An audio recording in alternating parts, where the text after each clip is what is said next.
alarmant mais pas surprenant pour Cathy, qui a perdu son père dans un foyer l'an dernier. So it's upsetting. A lot of it I knew. Pénurie de personnel, sous-financement chronique, infrastructures désuètes et surpopulation. Le rapport de plus de 300 pages souligne l'absence de préparation des établissements pour faire face à une pandémie.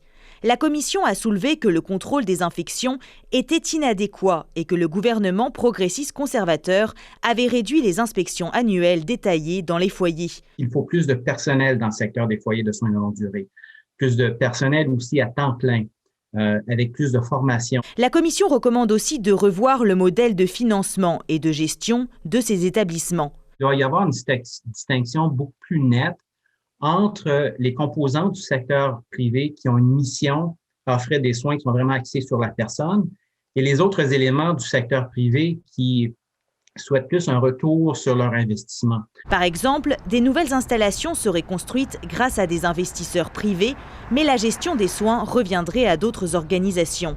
Cette gériatre rappelle qu'avec une population vieillissante, c'est une véritable refonte du système qui est nécessaire.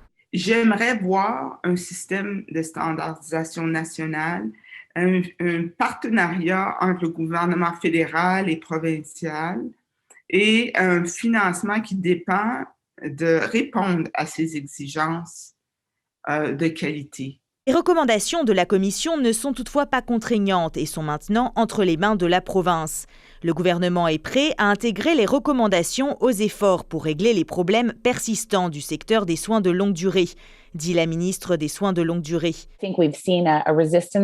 Cathy s'inquiète que l'action ne suive pas la parole. Ce dont nous avons besoin maintenant, c'est une action rapide et décisive de la part du gouvernement pour mettre en œuvre ces recommandations. Des changements attendus de pied ferme par des milliers de familles endeuillées.